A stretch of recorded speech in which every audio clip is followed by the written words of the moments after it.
Obrigado, galera. Estão me ouvindo? Estão tudo vendo minha tela, tudo certinho? Certinho, bom, João. Manda ver, obrigado. Obrigado, galera. Boa tarde aí a todos. Como o Marcelo e a Débora ali já apresentaram, eu vou falar um pouquinho sobre o Feature Togo e contar um pouquinho como foi nossa experiência aqui na Zigo dessa mudança de processo. Vou até fugir um pouquinho, a gente assistiu 2 palestras muito boas aí, do Maurício e do Breno, muito focados em código. Eu vou fugir um pouquinho, vou um pouquinho mais para o processo aqui, mas vou falar um pouquinho de código lá no final também. Primeiro, deixa eu me apresentar. Eu sou o João Paulo, como o Marcelo já apresentou. Eu sou um jogador aposentado de basquete, me aposentei novo, com 18 anos, quando percebi que não ia dar certo tentar ser jogador profissional, então me aposentei antes que me aposentassem. Sou pai do Danilo ali, de um cachorro e 2 gatos, então se vocês escutarem algum latido ou algum grito de criança, provavelmente são eles tentando participar aqui também junto da palestra. E sou desenvolvedor desde 2009, trabalho com Ruby e na maior parte do tempo com Rails também, desde 2011, e desde 2017 eu sou líder de desenvolvimento aqui na Zigo. Uma apresentação rápida aqui da Zigo. A gente é uma empresa focada de SaaS, focada em uma solução de marketing e relacionamento para os negociantes locais, para ajudar empreendedores locais a conseguirem prosperar fazendo um marketing mais eficiente, um marketing melhor, se relacionando melhor com seus consumidores. Aqui é uma foto do escritório pré-pandemia, como vocês podem perceber, né? Todo mundo dentro do escritório ainda, na época que a gente ainda conseguia trabalhar todo mundo lado a lado e encher um espaço físico com as pessoas. E desde julho desse ano a gente fez um M&A junto com a PagSeguro e a gente se tornou uma empresa PagSeguro também. Então a Zigo agora é uma empresa PagSeguro e a gente compartilha dos objetivos de ajudar e levar soluções de software de forma acessível para negociantes locais, para pequenos empreendedores, para ajudar eles a terem ferramentas e capacidade de prosperarem de forma mais eficiente e melhor. Então, dá um contexto do por que a gente na Zigo precisou se preocupar com deploy e release, se isso era a mesma coisa, que problemas a gente tinha, por que a gente começou a olhar para isso. Lá em 2018, foi quando a gente começou a olhar para isso, a gente tinha o seguinte cenário. A gente tinha muitas ocorrências de cenários não previstos após o deploy, que geravam bugs. Então, tipo, a gente trabalhou, veio lá o requisito, o DDD, o critério de aceite, mas quando a gente deployou em produção, chegou em produção e, tipo, os dados dos clientes têm outros cenários, outras coisas que a gente não previu e geravam bug. A gente tinha o deploy causando mudanças inesperadas no sistema. A gente tem o nosso serviço, a gente tem um time que presta muita consultoria e os clientes também, então eles estavam lá, às vezes, prestando consultoria ou o cliente usando alguma coisa no meio do... A gente é muito focado em restaurante, então os clientes precisam usar as coisas de forma muito rápida, porque a operação do dia a dia de restaurante ela é muito frenética também. E do nada eles estavam usando uma tela e de repente aquela tela mudou inteira e eles não sabem mais onde está o link, onde estão essas coisas, e mudou de uma hora para outra quando a gente fez o deploy. E no mesmo sentido, novas funcionalidades sendo liberadas para todos os usuários, sem o devido entendimento por parte das outras áreas da empresa. Então, a gente tinha as áreas de consultoria, as áreas de suporte, que a gente fazia o deploy, tudo era liberado para todo mundo, todos os clientes da base na hora do deploy, só que time de suporte de consultoria não tinha clareza, não tinha entendimento das funcionalidades, então quando o cliente voltava com dúvida, eles não sabiam, tipo, responder. Então, não tinha dado um tempo para isso ser resolvido. Isso gerava um cenário de estresse, gerava um cenário de um conflito interno de áreas da empresa, olhando para o deploy como algo ruim. Tipo, se a gente falasse para o time, para a empresa que a gente ia fazer um deploy naquele dia, tipo, todo mundo já ficava preocupado, todo mundo já ficava nervoso. E gerava um cenário, tipo, e o time de desenvolvimento querendo fazer deploy, querendo pegar aquele código que a gente acabou de fazer e querendo botar no ar. Então, gerava um conflito ali, óbvio. Tipo, se a gente olha para os problemas que eu trouxe no slide anterior, óbvio que faz sentido esse conflito, porque o deploy, por mais positivo que seja o desenvolvimento, ele estava causando coisas inesperadas e problemas para as outras áreas. E aí a gente teve uma ideia, a primeira ideia, vamos resolver o problema do deploy causar atrito e problema para as outras áreas. E aí a gente definiu um processo, todo bonitinho aqui, tipo, eu trouxe um processo que dá para botar num organograma, num gráfico bonitinho. Pô, a gente ia lá toda sexta-feira, apresentava para as outras áreas da empresa tudo que ia entrar em stage em QA na semana seguinte, na segunda-feira, apresentava tudo, ó, vai segunda-feira entrar em QA, vocês vão poder testar até quinta, na sexta-feira vai a produção, se os testes derem tudo ok. E aí, na sexta seguinte, a gente começava outro ciclo. E aí a gente tinha a branch main, a branch staging, a branch develop, e a gente trabalhava nesse sentido. E, pô, faz legal, né? A gente tem agora um processo onde a gente apresenta para a empresa, dá clareza, eles podem testar antes, eles podem usar antes em QA, a gente tem tudo isso. Pô, ótimo, a gente aparentemente resolveu o nosso problema. Mais ou menos, a gente não conseguiu resolver de fato o nosso problema. Primeiro que o processo de trabalhar numa empresa, numa startup como a gente era, com um time de desenvolvimento de 4 pessoas, trabalhar com 3 branches, main, develop e stage, onde a branch main recebe commit, a branch developer recebe commit, a branch staging recebe commit, e ter que fazer esse merge de código em todas essas branches, num time muito pequeno, era um processo custoso. A gente, aparentemente, no processo resolveu o problema do deploy, mas a gente não resolveu o problema do dia a dia de desenvolvimento. A gente causou um problema no dia a dia de desenvolvimento. Um outro cenário, como eu falei, um dos times que mais precisava ter clareza das coisas novas e mudanças que a gente estava colocando no ar era o time de consultoria. Só que o time de consultoria ele tinha que usar o ambiente de produção, eles não tinham tempo, eles tinham outras metas, outras coisas, eles não tinham tempo para usar o ambiente de staging para testar e entender a funcionalidade. As metas deles eram lá, a gente não tinha um time de QA fazendo tudo ali. Então, mesmo a gente mandando e-mail explicando a funcionalidade, tipo, é diferente de usar e eles não conseguiam usar QA, então não resolveu também o entendimento e a clareza que a gente queria passar. E também não resolveu o problema de cenários novos, não pensados, causando bug, porque os cenários que a gente conseguia testar em QA eram cenários que a gente mesmo gerava a massa crítica e os dados de QA para poder fazer os testes. Então, eram cenários que a gente pensou. Se a gente não pensou na hora de fazer o teste lá atrás, na hora de desenvolver, a gente não vai pensar na hora de criar o cenário em QA. Então, a gente também não resolveu. E por que isso não resolveu? Porque a gente não resolveu o problema, de fato, que era o nosso processo, que era a gente deixar deploy e release serem a mesma coisa. O nosso deploy, quando a gente fazia um deploy, automaticamente tudo era liberado para 100% da base. Então, isso gerava... esse era o nosso problema e o nosso processo não resolveu. A gente, na real, travou o deploy para controlar o release e automaticamente estava controlando o deploy junto. Não. Nesse meio tempo, eu estava lendo o livro Accelerate e ele fala de várias competências, várias coisas voltadas para... Ele é baseado na pesquisa de DevOps que ocorre todo ano. E a partir dessa pesquisa, desses resultados, eles trataram várias competências e várias coisas de empresas de alta performance, empresas de média performance e de baixa performance. E dentro dessas competências tinham várias coisas, como a Trunk-Based Development, que eles viram que era onde as empresas de alta performance mais usavam. Trabalhar em small batches também era algo que eles viram que as empresas de alta performance usavam.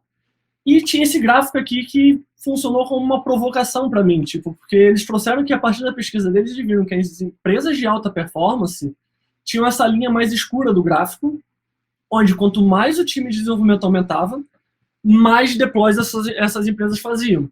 E do lado contrário, as empresas de baixa e média performance não tinham esse comportamento. As empresas de baixa performance, inclusive, diminuíam a quantidade de deploys com o aumento do time de desenvolvimento. Isso aqui funcionou, eu falei, cara, a gente está indo para o caminho próximo ali, está tentando manter o caminho de um deploy semanal, ou seja, a nossa frequência vai ser estável. E em algumas semanas, por causa daquele problema de conflito, de código, tudo isso, a gente nem deploy fazia. Então, a gente estava também, às vezes, tendendo para empresas de baixa performance diminuindo a quantidade de deploy. Então, precisava fazer alguma coisa. Como eu falei, aquele gráfico ali, o livro, serviram meio que de uma provocação para mim. Eu falei, cara, eu preciso, junto com o meu time aqui, executar algo para aproximar a gente daquele gráfico de empresas de alta performance. A gente está mal nas competências que a gente precisa ter para gerar valor bem. E tracei um objetivo. A gente precisava definir um processo, definir ferramentas, definir o nosso dia a dia que a gente permitisse uma frequência alta de deploys e que esses deploys gerassem uma experiência positiva para os usuários do sistema, sejam usuários internos, sejam clientes, usuários externos, né? Independente de quem fosse, essa frequência de deploys tem que gerar uma experiência positiva. E aí, o primeiro passo para alcançar esse objetivo, de fato, é a gente conseguir olhar para deploy e release como coisas separadas e entender o que cada um deles significa. Então, a gente conseguiu, como time, entender, cara, deploy significa colocar código novo em produção, pegar o código que está no nosso computador rodando aqui e colocar em produção. e habilitar um release. O deploy não é fazer o release, o deploy é habilitar que o release aconteça, porque para o release acontecer, o código tem que estar em produção. Então, o deploy ele habilita que a gente consiga fazer o release. E o release, sim, de fato, é pegar aquelas coisas que a gente colocou em produção, aquelas melhorias, novas funcionalidades, e liberar para os usuários, e entregar valor para o usuário. Chegar para o usuário e falar, agora essa nova funcionalidade que você tanto pediu está liberada para ti, e aí agora sim a gente está entregando valor para o usuário. Separar essas duas coisas. Um post de 2017, no blog da Turbine Labs lá, ele tem essa frase que está como quote no post lá, que eu quis trazer aqui também para compartilhar com vocês, que é Deployment need not expose customers to a new version of your service. Então, um deploy não deveria, não precisa necessariamente expor o que você acabou de fazer para os seus usuários. O deploy só precisa botar lá em produção e aquele código pode não estar sendo executado em produção ainda. Isso é o papel do deploy, é colocar o código lá. Fazer o código ser executado em produção não é papel do deploy. Fazer o código ser executado em produção é papel do release. Tá? Então, dado que a gente separou os dois conceitos, a gente consegue trabalhar e focar agora em melhorar cada um dos processos. Tá? Então, a gente consegue olhar para o desenvolvimento do deploy e, como eu comentei, quando a gente definiu aquele primeiro processo, aquela primeira ideia que a gente teve lá de separar as branches em 3 branches, trabalhar com branch main, branch development, branch staging, aquilo não funcionou para o dia a dia do desenvolvimento, para um time pequeno, para querer entregar algo rápido, para trabalhar com agilidade, aquilo não funcionou, atrapalhou mais do que ajudou. Dado que a gente separou os dois processos, agora a gente consegue começar a pensar, cara, como é que a gente melhora o processo do dia a dia do desenvolvimento e deploy. Então, a primeira coisa que a gente fez foi trabalhar nessa frente. Então, manter uma única branch e todos os pairs referenciarem ela, trabalhar com pairs pequenos e com branches abertas por pouco tempo. Tá?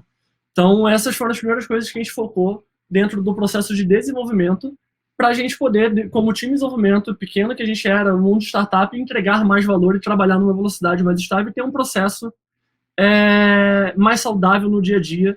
Então, aqui os objetivos eram a gente não ter tanto conflito de código, porque para quem já teve que resolver conflitos grandes de código, onde tem algo que veio da main, algo que veio do staging, algo que veio do seu commit agora, é muito complicado e normalmente gera outros bugs. Você resolve o conflito e o código não está pronto para ir para o ar. Você agora tem que trabalhar no que aquele código, aquele merge de coisas, aquela junção de coisas gerou de problemas na sua aplicação.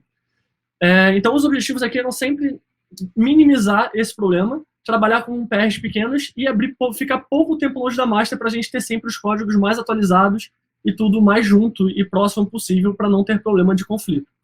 Aqui eu trouxe um pouco das métricas que a gente acompanhou, porque voltando até no livro ali, Accelerate, uma das coisas que ele fala é a gente conseguir medir, ter monitoramento não só de produção, mas também dos processos, essas coisas, para a gente poder, de fato, entender se a gente está melhorando. Então, a gente definiu métricas e conseguiu ver que, de fato, o nosso objetivo de trabalhar com pairs menores e de botar isso na master, na branch main mais rápido, a gente estava conseguindo atingir. Aqui é uma métrica de linhas de código por PRs, em média, por semana. E, como eu falei, foi um processo que a gente fez final de 2018 e para início de 2019. E a gente conseguiu, de fato, ter uma melhora bem grande, assim, da quantidade de código que a gente botava em cada PR. Você vê que ela é uma tendência de descida muito grande ali para dezembro, janeiro, a gente já estava trabalhando com PRs bem menores. E isso facilita, inclusive, o próprio code review. Você revisar um PR de 100 linhas é muito mais simples e mais fácil você achar algo que não esteja legal do que a hora de você revisar um PR de 1000 linhas, porque depois você revisou as 500 primeiras, normalmente você já está cansado para revisar as outras 500. Então, esse foi um dos objetivos e a gente metrificou. E o outro também que a gente botou, inclusive, como meta do time na época, era a gente conseguir fazer o merge desse PR rápido, seguindo todas as regras. Tem que passar todos os testes automatizados, tem que passar todas as políticas de boas práticas e tem que ter a aprovação de pelo menos 2 pessoas do time, além da pessoa que abriu o PR, mas a gente queria mergear isso mais rápido para manter essas branches longe da branch main o mínimo de tempo possível. Então, a gente também metrificou aqui e conseguiu diminuir esse tempo ali também, de novo, pelo mês de dezembro e janeiro, onde a gente começou a ter uma média ali de conseguir mergear sempre os PRs em menos de 48 horas. Tá? Beleza, esse foi o processo de desenvolvimento e que termina em deploy.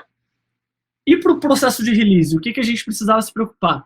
primeira preocupação e primeiro desafio para o processo de release é que se a gente quer ter um processo de release separado do processo de deploy, a gente precisa poder fazer deploy a qualquer momento da branch main, da branch principal do código. E por que isso está aqui e não está lá no processo de deploy? Porque isso aqui dentro do processo de release significa que o time, tudo que a gente mandar para a branch main, de novo, de mudança, ele tem que estar escondido e protegido para se um deploy for feito, isso não ser releaseado, não ser liberado. Então, a gente precisava se preocupar com isso desde o processo de desenvolvimento para garantir o processo de release que a gente queria ter. E, por outro lado, a gente também queria ter um controle dos releases, podendo, inclusive, fazer os releases faseados. Então, esses são os nossos dois objetivos em relação ao release. Poder fazer deploy a qualquer momento, isso não significar release. Tudo de novo que tivesse na branch main, tudo de mudança que tivesse na branch main, tudo que tivesse parcial na branch main também, porque quando a gente começa a trabalhar com PRs menores e o merge rápido para branch main, às vezes você tem soluções que estão parciais na branch main e não estão 100% prontas para irem para o ar. Então, a gente também queria garantir que isso não aparecesse, porque se aparecer algo pronto para 100% da base antes de todo mundo estar alinhado já é ruim, aparecer algo que nem completo está é pior ainda. Então, a gente precisava dessa preocupação e se preocupar com esse controle também. Para isso funcionar, a gente tinha alguns desafios. E a gente tinha que trabalhar. Foi aqui que onde a gente achou para resolver esses desafios e poder trabalhar, alcançar esses dois objetivos, trabalhar com Feature Toggle. Então, de fato, agora entrando no processo de Feature Toggle, que era o título lá da palestra. Beleza, separamos de deploy e de release e vamos trabalhar com Feature Toggle para permitir esses objetivos que eu citei acima. Quais são os desafios que a gente tem? Para mim, o maior desafio, inclusive, esse primeiro que eu estou botando aqui, para mim foi o maior desafio e foi necessário o time acreditar nessa mudança como algo importante, algo de valor, de fato, que é uma mudança de mindset de desenvolvimento. O dia a dia do desenvolvedor ele precisa mudar.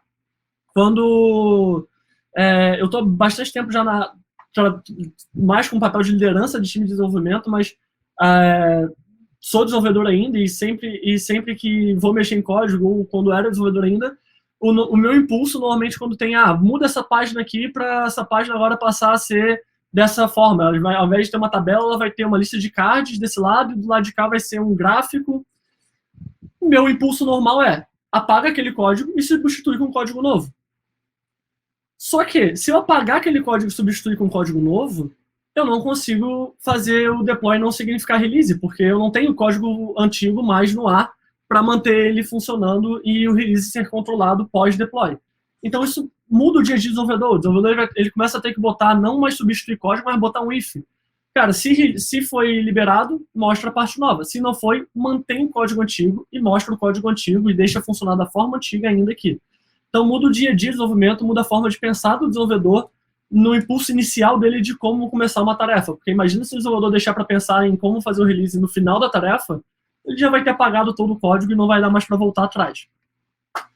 Segundo desafio, o planejamento do release, ele tem que vir lá de trás. Porque a gente pode, vou fazer esse release por usuário, vou fazer esse release por porcentagem, vou fazer esse release... No nosso caso, como a gente trabalha, eu vou usar o nosso exemplo, a gente trabalha com muitos os usuários das lojas, as lojas e as marcas das lojas. A gente pode querer fazer o release por marca. Vou liberar para todo mundo que tem acesso a essa marca e automaticamente vai funcionar para todo mundo. Posso fazer o release por uma combinação desses dois. Eu vou fazer por marca, para essa marca estar liberado, mas para o usuário dessa marca ver essa funcionalidade também tem que estar liberado para ele. Então, vou liberar por marca e por usuário. E isso tem que vir lá de trás. Então, também uma mudança que o normal, como a gente fazia antes de começar a trabalhar dessa forma, era passa para o time de desenvolvimento fazer a tarefa, o time de desenvolvimento terminou o desenvolvimento e a tarefa está liberada, agora a gente senta, o time de produto sentava e eu participava também, o time de desenvolvimento participava também, agora vamos planejar o release. Só que a gente não pode mais deixar para planejar o release no final da tarefa, no final do desenvolvimento, a gente precisa planejar lá antes, e isso tem que vir como um critério de aceite de qual é a regra de release do Toggle que a gente precisa implementar, para o time de produto poder fazer o release posteriormente ao desenvolvimento.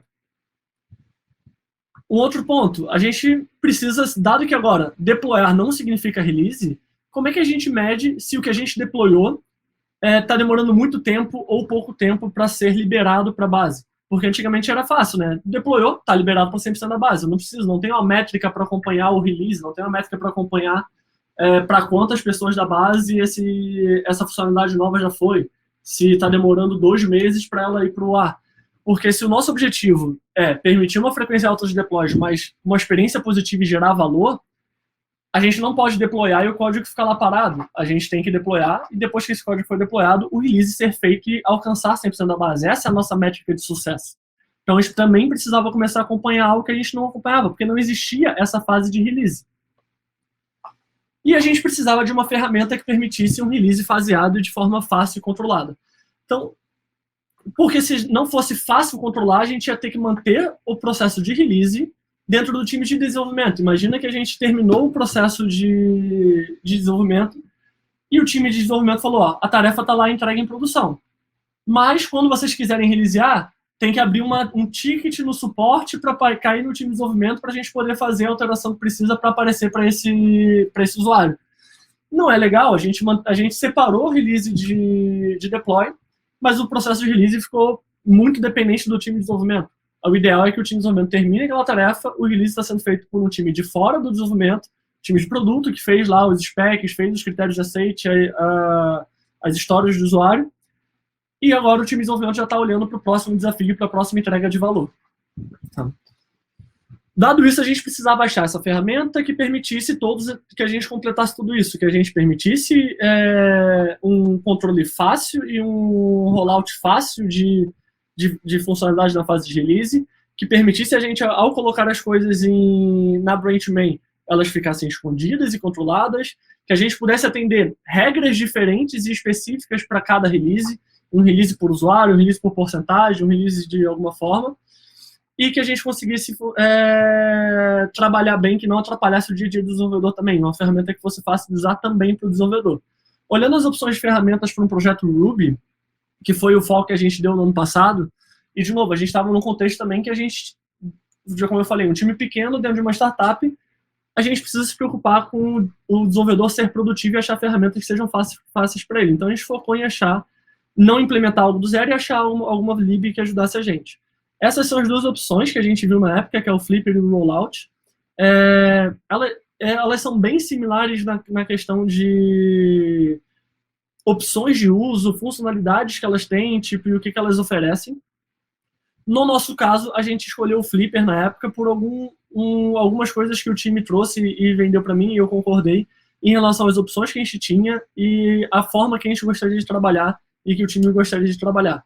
Como eu falei, é um desafio que o time precisa mudar a forma de trabalhar. Então, quando o time olhou para as bibliotecas e trouxe os ganhos que a gente ia ter com o Flipper e gostou do Flipper para o dia a dia de trabalho, a gente foi para essa biblioteca também para facilitar o time no dia a dia de trabalho, garantindo que ela podia entregar tudo que a gente precisava no nosso processo, na fase de release, e também era uma ferramenta que o time gostaria de trabalhar e teria facilidade.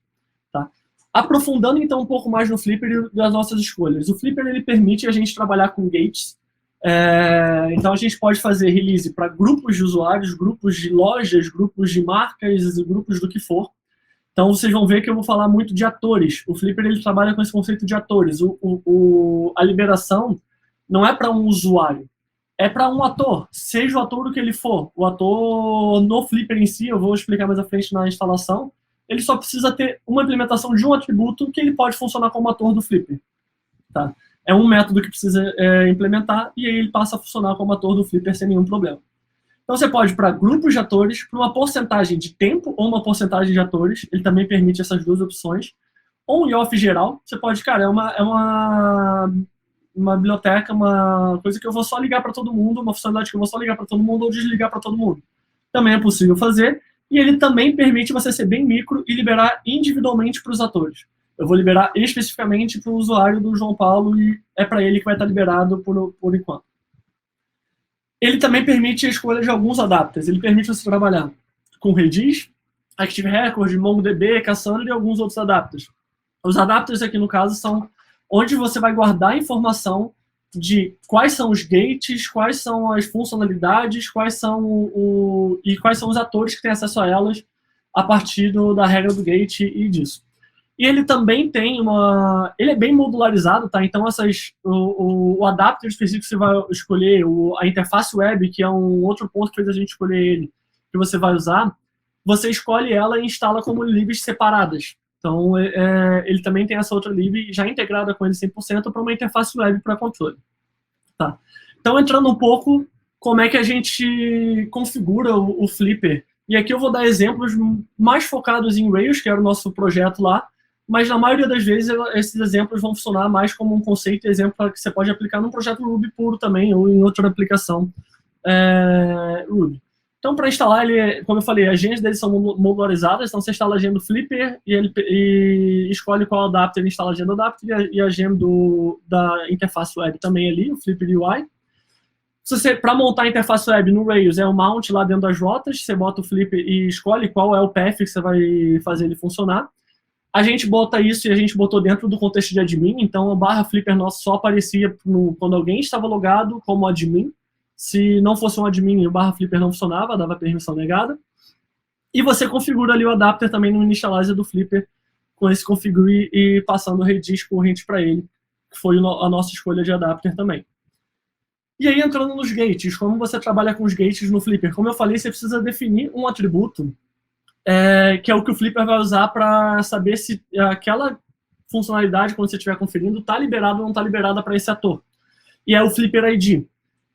No nosso caso aqui, como a gente fez tudo sempre em cima de modelos Active Record, a única coisa que a gente precisava era ter um método Flipper ID, e a gente definiu ele no Application Record de uma forma genérica que a gente conseguia gerar um ID, um Flipper ID específico e único para cada classe. Então a gente usava o nome da classe, 2 pontos, e o ID de fato daquele objeto no banco de dados. Aquele ou 0 ali era só para garantir que ele não quebra se o Flipper estivesse perguntando em cima de um ator que não foi salvo no banco de dados ainda. Mas você pode pegar esse Flipper ID e salvar num objeto, num struct, num objeto puro, em qualquer classe que você queira usar como ator. Pode ser uma classe de algo que mapeia um objeto do Redis, uma classe de algo que mapeia um objeto puro. Então, isso é bem de boa, é só definir esse método, porque é esse método que o Flipper vai conferir para saber se aquela funcionalidade está liberada ou não para esse ator. Então, tanto para trabalhar com gate individual ou porcentagem de atores, é aqui que o Flipper vai conferir se está liberado ou não. Para trabalhar com grupos, você define a regra do seu grupo, e aí você tem que ir lá em algum initializer, preferencialmente, registrar esses grupos. Então, você pode, por exemplo, definir a regra que você quiser. Você pode registrar um Flipper para admins, e aí você faz um actor.try e verifica se o Flipper, se ele responde true para aquele admin. Então, o grupo, quando você perguntar para o Flipper se ele está liberado para um grupo, se ele está liberado para aquele ator, e o Flipper vai conferir se ele está liberado para um grupo, ele vai ver se a última linha desse register do grupo aqui responde true para esse ator específico. Então, se for um admin, ele vai esperar que o admin retorne true, ou eu posso também liberar, eu vou liberar essa funcionalidade só para os usuários mais recentes ou mais antigos, e defino a regra aqui do ator, o que significaria usuários recentes ou usuários antigos. Tá? E beleza, esses são os gates que a gente precisa implementar alguma coisa. E como a gente verifica o gate de on e off geral e o gate de porcentagem de tempo, a gente não precisa definir nada específico em um ator.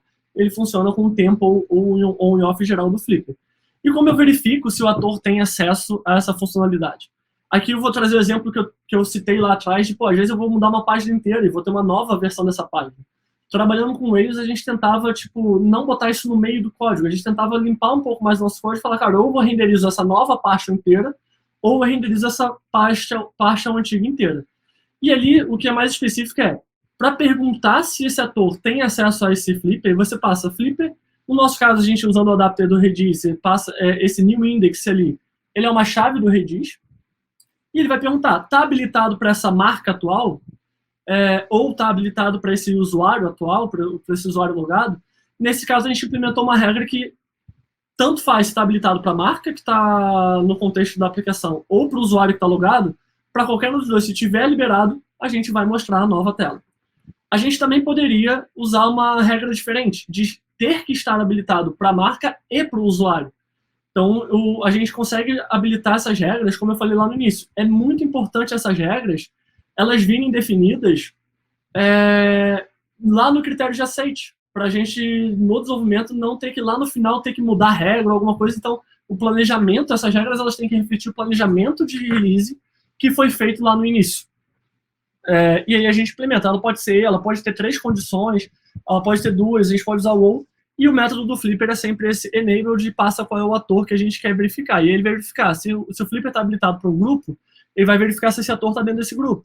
Se o Flipper está habilitado para usuários, atores específicos, individuais, ele vai verificar se esse ator corresponde a um desses individuais. Tem um negócio do Flipper de porcentagem de tempo que é bem legal também, que é porcentagem de atores, desculpa, que se você liberar para 50% e voltar para 20%, e depois voltar para 50% de novo, o Flipper vai liberar para os mesmos 50% que ele tinha liberado antes. Então ele também confere aqui se esse ator está dentro desse grupo de 50% que ele já liberou, se tiver coisa. E se tiver o tempo ou alguma coisa, ele vai verificar pelo tempo ou on e off geral.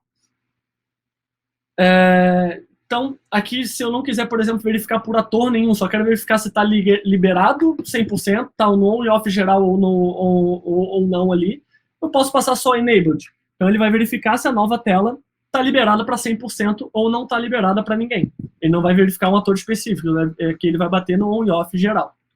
Tá? E aí, um outro ponto que eu acho legal, que eu trouxe esse exemplo do controller aqui, que não adianta, se a gente quer trabalhar com feature toggle e trabalhar com controlar o release, não adianta a gente trabalhar e verificar só na interface, só nas views. Isso precisa ser verificado no request também, porque a gente quer garantir que ninguém vai ter acesso àquilo antes de poder ter acesso. Então não pode alguém descobrir o URL daquela funcionalidade, jogar no browser e acessar o negócio porque a gente está verificando só no item do menu. Então, a gente também precisa ter o cuidado de verificar o request que é feito para aquela funcionalidade se ali também está liberado. Não adianta só a gente botar essa condição nas views. Então, é um ponto bem importante. E aqui, trazendo um pouco trouxe uns prints de exemplo de como funciona a interface web do Flipper, que foi a ferramenta que a gente escolheu. Para adicionar uma nova funcionalidade é bem simples, você adiciona aqui o texto. O texto aqui, não precisa, vou cadastrar o texto antes de usar no código. Se você estiver usando o new index no código e não tiver essa funcionalidade cadastrada no Flipper, ele simplesmente vai entender que ela não está liberada para ninguém. Então você consegue deployar o código sem nem precisar se preocupar em antes cadastrar a funcionalidade no Flipper. Porque enquanto ela não for cadastrada, ele entende que ela está off para todo mundo. Para cadastrar é só pegar aqui e cadastrar o mesmo texto usado no código.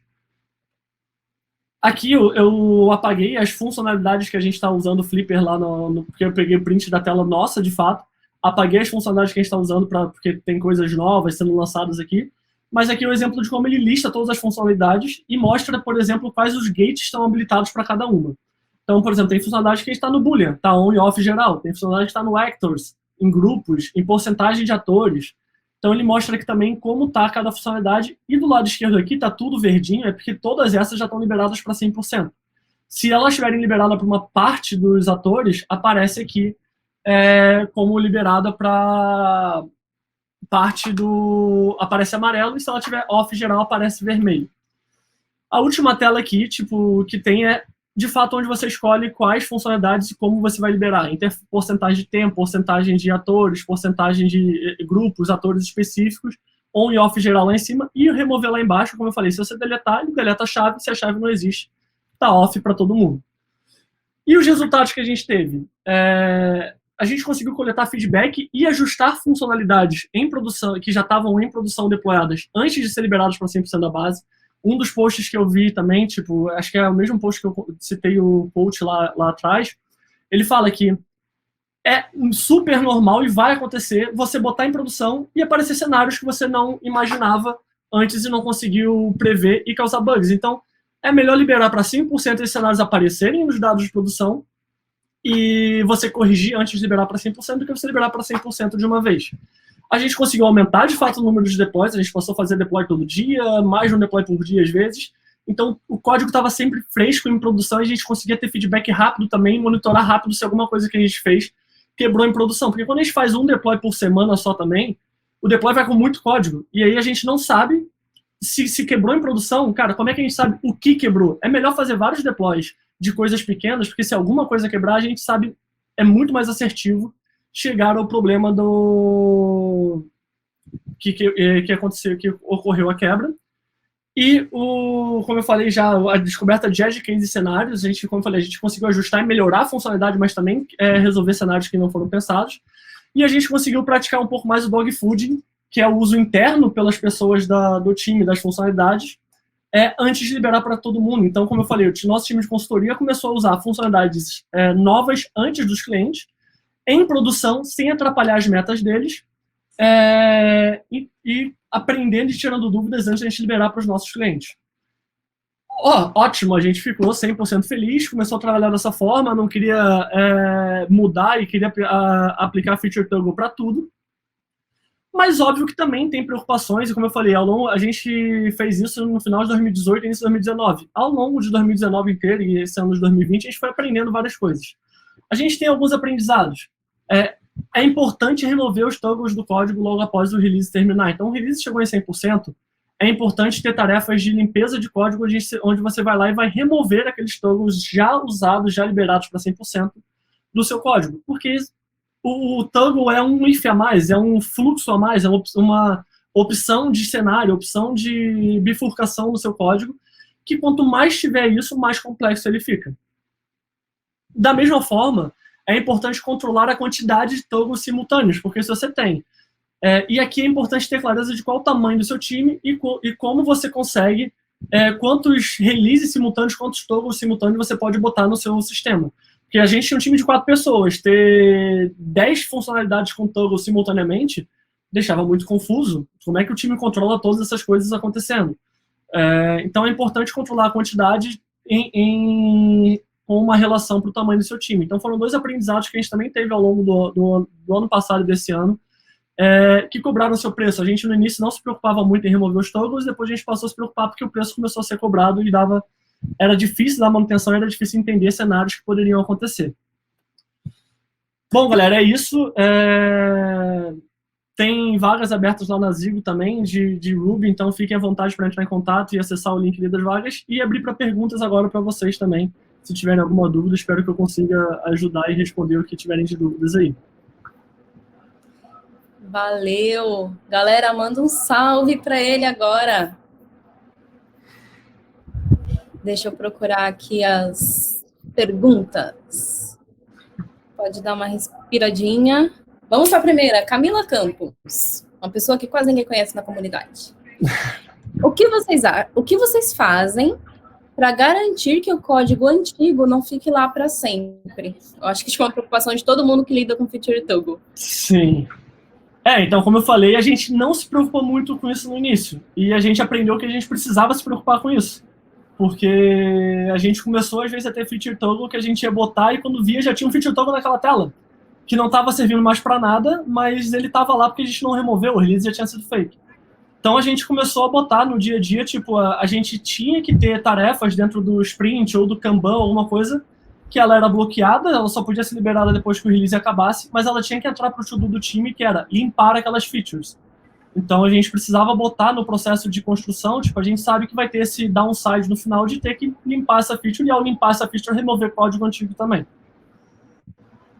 Mas vocês reservavam um tempo, assim, nessa hora, tipo, uma porcentagem, ou era tipo Go Horse? Essa pergunta é minha mesmo.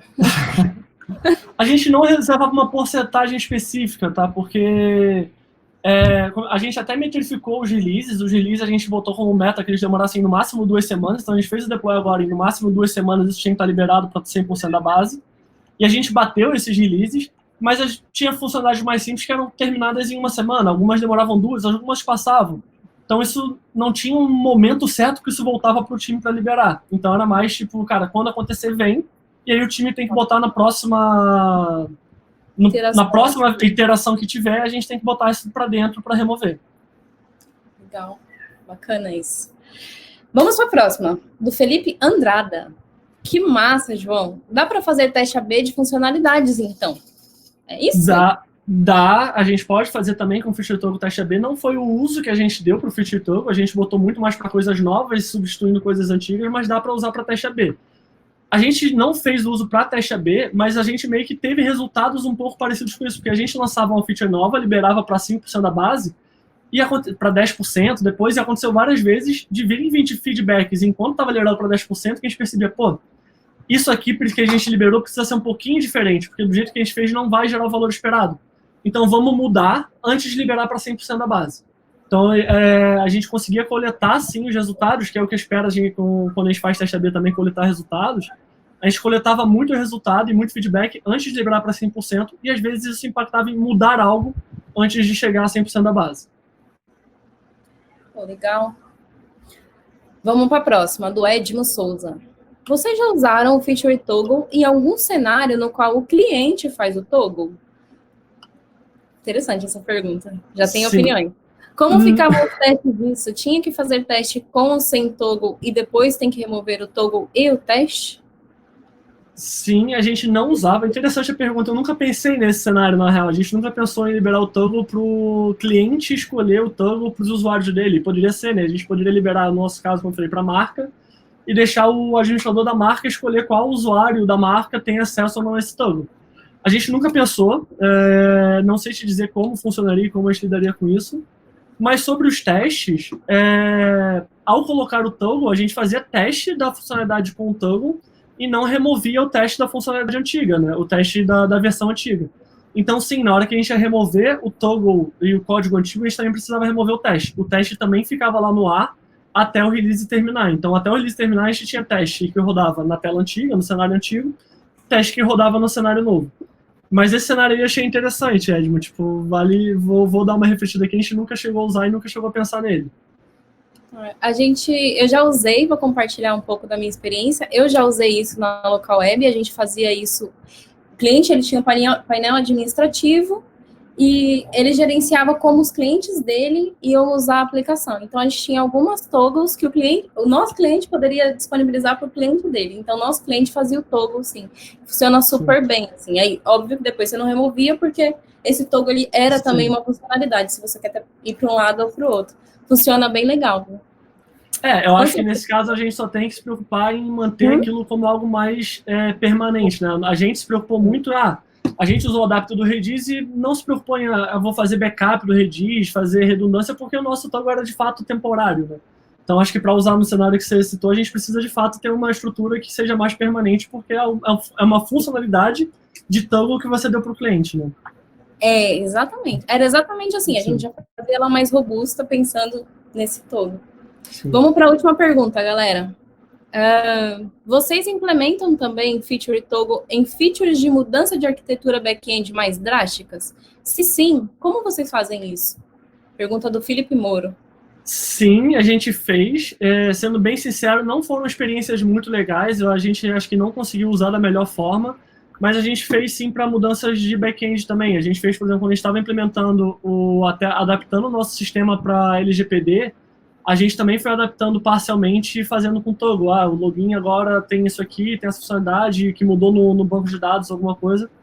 Então a gente também fez. Em algumas funcionaram bem, a gente fez algumas para mudar a ferramenta que enviava e-mail que os nossos clientes mandavam, e alguns clientes mandavam já da forma nova e outros da forma antiga. Nessa funcionou super bem, mas algumas a gente não teve uma experiência muito legal, porque quando começa a entrar muito em estrutura, às vezes não basta só você escolher se vai para o caminho novo ou velho, porque se você mudou alguma coisa no banco de dados, a mudança tá lá, né? Então tem algo muito mais profundo que tem que pensar em, cara, como é que eu mudo essa estrutura também de forma que ela também funcione para o jeito novo e o jeito velho. E ali a gente cometeu alguns erros que impediram a gente usar o Feature Toggle da melhor forma, mas que ficaram como aprendizados também ao longo dos últimos anos. Boa. É isso, galera. Deixem seus salves, seus parabéns para o João. Obrigada, João, foi muito boa a sua palestra. Obrigado, eu agradeço a oportunidade aí. Muito obrigado. É bom compartilhar conhecimento e compartilhar um pouco das experiências e aprendizados também.